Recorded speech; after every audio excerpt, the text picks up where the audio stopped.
Um dos assuntos mais banais que pode haver é o da conversa com o motorista do táxi. Bom, pois eu hoje vou-lhes contar uma conversa minha com o motorista do táxi.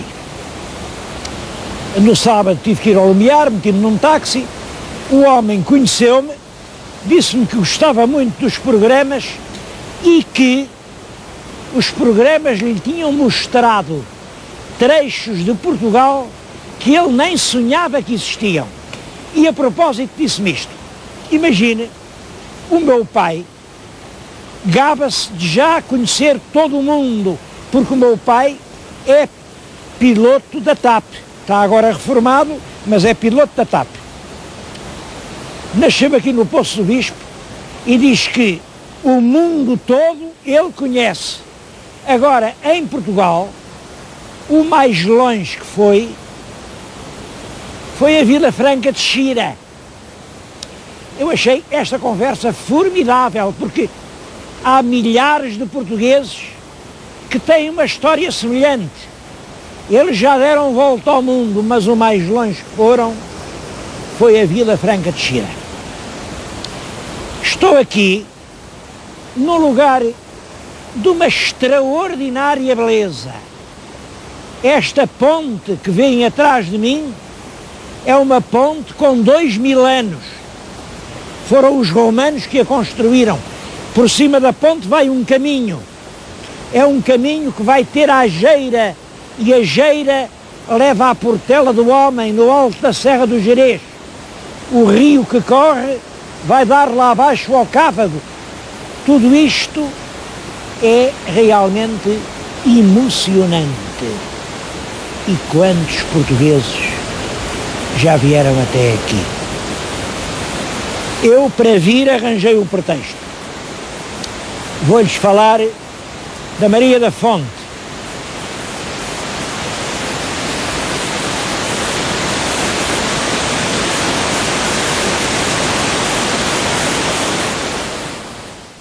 Maria da Fonte. Mas o programa não se chama Maria da Fonte. Já viram? É um réquiem pelos heróis. Sou o primeiro a reconhecer que este título, réquiem, é um bocado funéreo, porque realmente a palavra réquiem é a primeira palavra do introito da Missa dos Defuntos.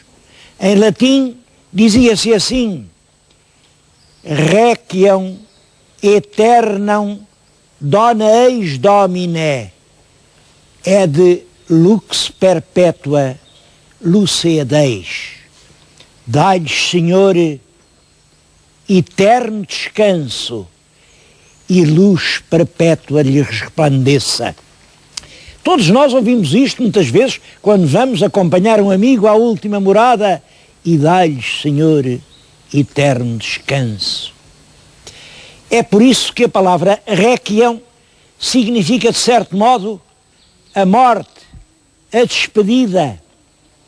E é disso que se trata, um réquiem pelos heróis.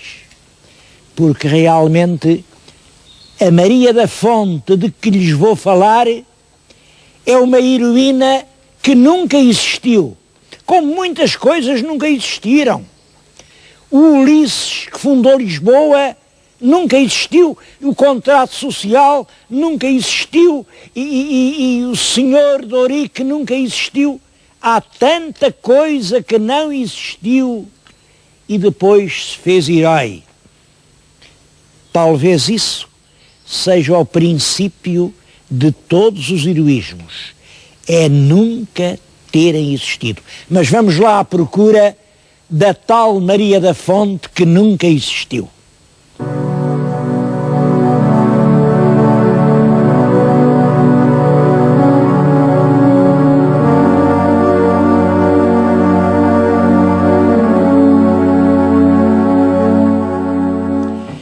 Este é o largo, o antigo largo principal da aldeia de Santo André dos Frades.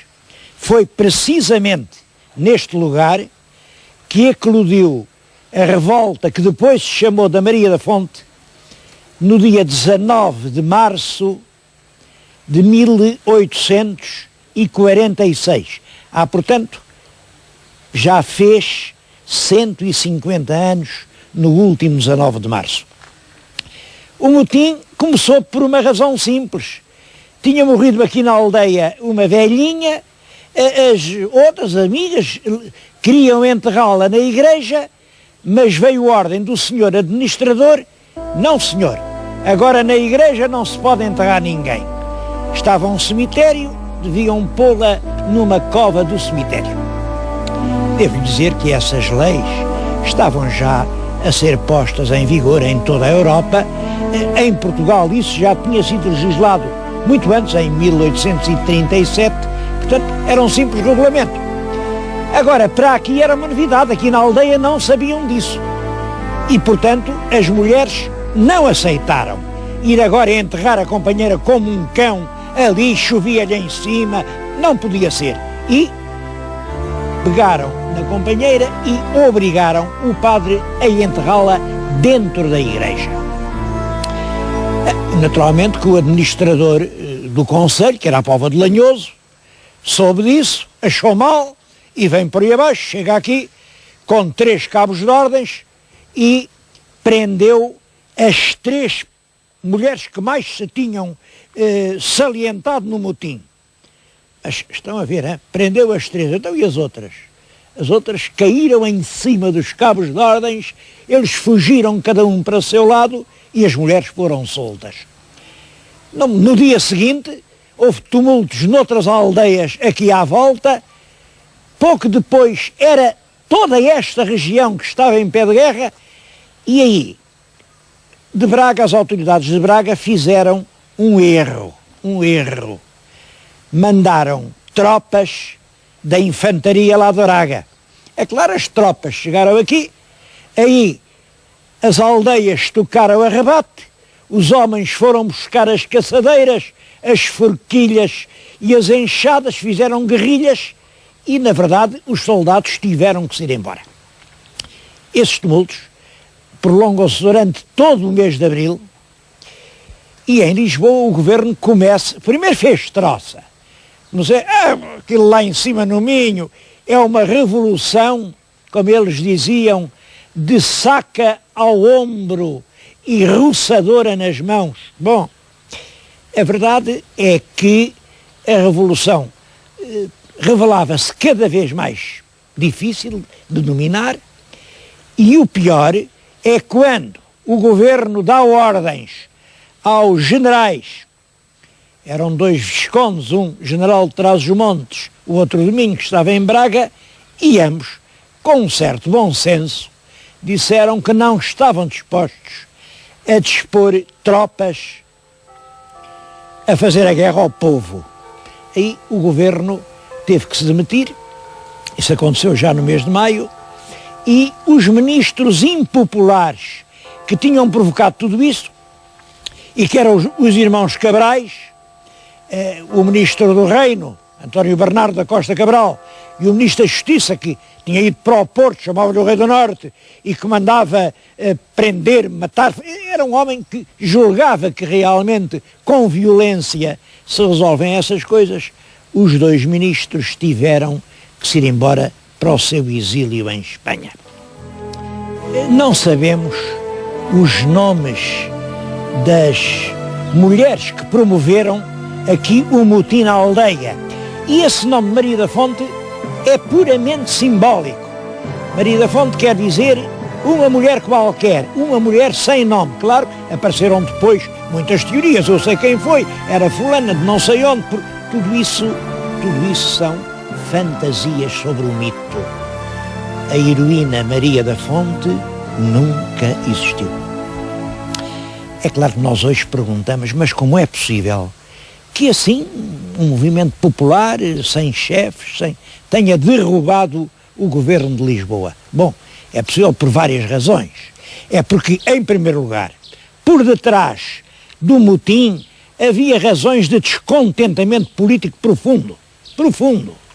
Juntaram-se todas as forças, uma extrema-direita miguelista pelo trono e pelo altar, com uma esquerda liberal dos setembristas que estavam contra o Costa Cabral. E depois a própria antipatia dos ministros Cabrais. António Bernardo da Costa Cabral, que tinha sido o chefe da extrema esquerda do regime, tinha sido nem mais nem menos que arsenalista, era a ponta esquerda, aparecia depois a liderar o cartismo ordeiro, a ponta direita. E, naturalmente, quem anda assim de um lado para outro acaba por não ter o prestígio nem a consideração de ninguém.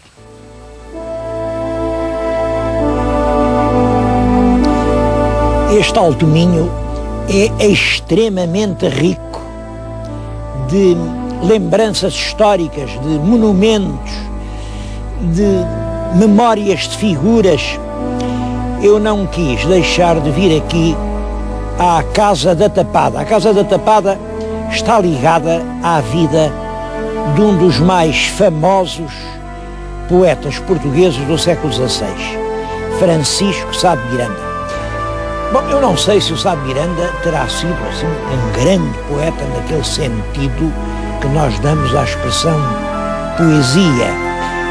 Em todo caso, foi ele quem introduziu em Portugal o classicismo, o gosto italianizante, o culto das formas, o soneto, a écloga, a ode, a elegia, esses moldes clássicos da literatura, é ele quem os introduz em Portugal.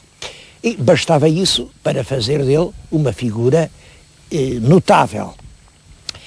Ele próprio deixou uma obra extensa e é o tal que se descreve a si próprio nestes termos: homem de um só parecer, um só rosto, uma só fé, dantes quebrar que torcer.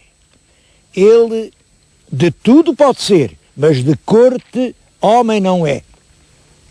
Bom, não sei se seria bem assim, porque eu acho que quem realmente não é de antes quebrar que torcer não precisa de o dizer, não precisa. E conta-se dele, e conta quem o sabia. Esta outra história.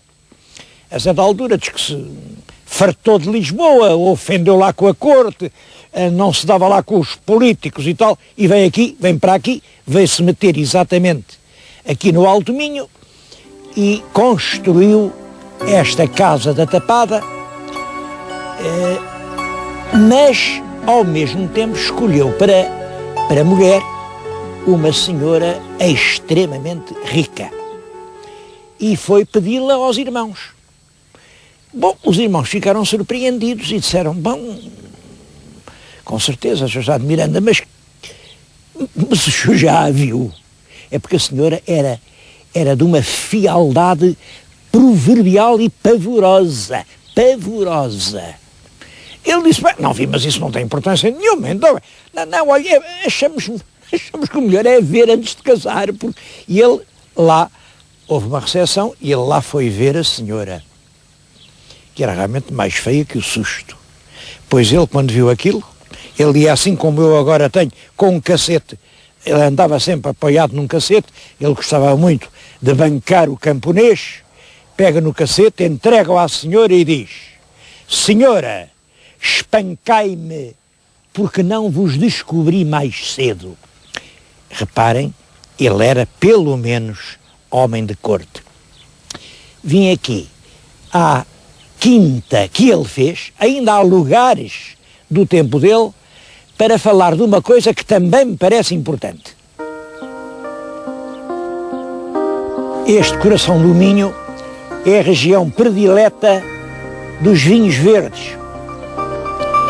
Bom, aqui, esta Casa da Tapada, acho que já dava vinho no tempo do poeta Sá de Miranda, e hoje continua a dar. O que há de novo é que estas encostas estão hoje a dar um tipo de bebida diferente, um espumante com base nos vinhos verdes. Quer dizer, para um velho problema, o problema do escoamento dos vinhos minhotos, encontrou-se uma solução nova, encontrar um produto diferente. Eu acho que estas coisas devem sempre ser salientadas. Novas soluções para velhos problemas. É assim que temos de resolver as nossas questões.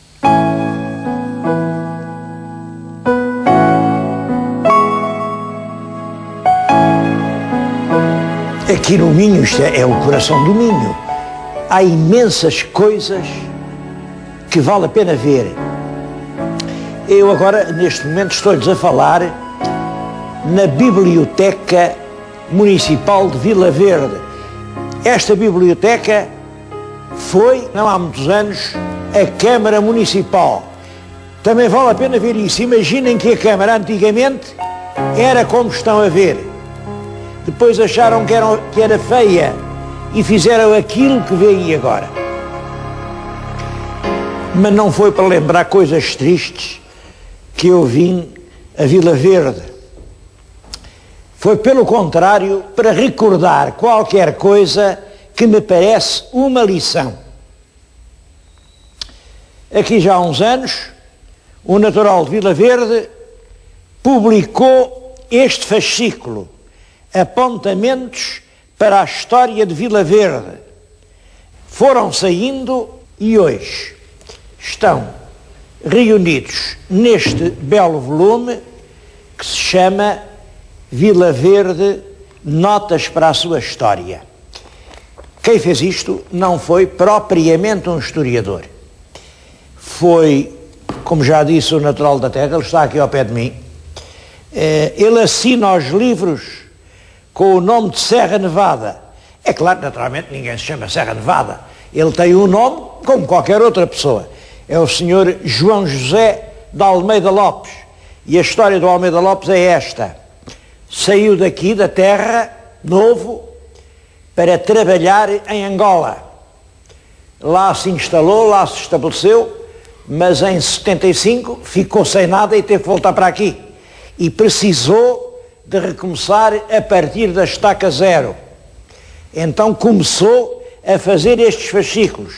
E Vila Verde deve-lhe hoje ter uma biografia com inúmeros aspectos da sua história. E o Serra Lopes deve a esta iniciativa ter encontrado uma razão para viver. Este grosso volume é apenas o volume primeiro, porque ele continua a investigar a história da sua terra. Isto é um exemplo por duas razões. A primeira é um homem que, apesar, enfim, de ver a vida andar para trás, encontra nas memórias da terra em que nasceu o motivo para continuar. E a segunda lição é da Câmara Municipal de Vila Verde, que aproveita estes trabalhos e que dota o seu concelho de uma obra modelar para recordar o passado de todos quantos aqui nasceram.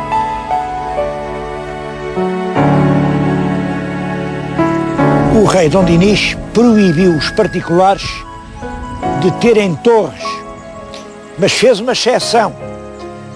Deu licença que um colaborador dele, muito dedicado, o Mãe Rodrigues de Vasconcelos, construísse uma torre em Penagate porque precisava de se defender de muitos inimigos que lhe queriam fazer mal. E fazer mal porquê? Porque quando foi a revolta do Infante, que veio a ser depois o Dom Afonso IV, os burgueses da vila de Guimarães queriam dar a vila ao Infante revoltoso. Mas o Mãe Rodrigues de Vasconcelos, rudemente, esmagou essa tentativa e manteve Guimarães do lado de Dom Dinis. É claro, a guerra acabou e estas coisas pagam-se e depois o Mãe Rodrigues teve que se vir meter nesta torre de Penagate que estão a ver na nossa frente que El Rei lhe permitiu que construísse para escapar aos seus inimigos. Por detrás daquele portão, no terreiro, fica outra torre medieval. É a Torre de Dornelas. Uma tradição antiga diz que foi lá que nasceu o Gualdim Pais. Como sabem, o Gualdim Pais é aquele cruzado português que combateu 5 anos na Terra Santa e depois veio para Portugal, foi mestre dos Templários e construiu muitos castelos, Pombal, Almorol. Pois bem, segundo a lenda, estamos na terra onde nasceu o Gualdim Pais.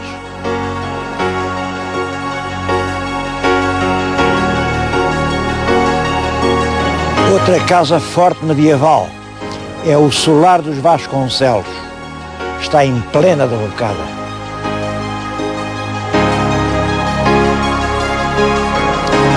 Outra torre é a Torre do Castro. Esta tem uma história que eu não sei ao certo. Sei que o fidalgo, no século XVI, era da família Machado.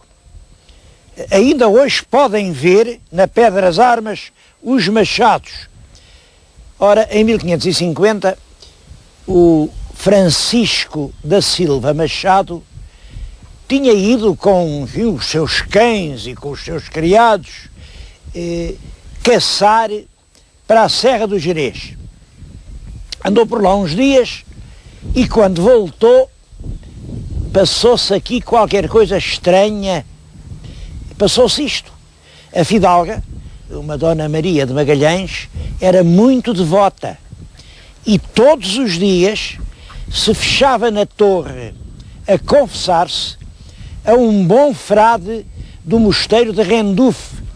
O frade era Frei Henrique de Sousa Alvim, portanto, além de frade, era da mais alta nobreza e era comendatário de Renduf, quer dizer, era um clérigo de alta plana e era o confessor da fidalga. Agora imaginem, estava o Frei Henrique a confessar a senhora quando o marido chegou da caça. Não sei lá o que ele achou, o que ele pensou, não sei o que foi. Sei que trespassou a senhora com a adaga e quanto ao Frei Henrique foi atirado por aquela janela e quando chegou cá embaixo também já estava morto. Os documentos só nos dizem isto. O confessor e a confessada morreram nesse dia aqui na Torre do Crasto. Porquê? Ninguém poderá dizê-lo.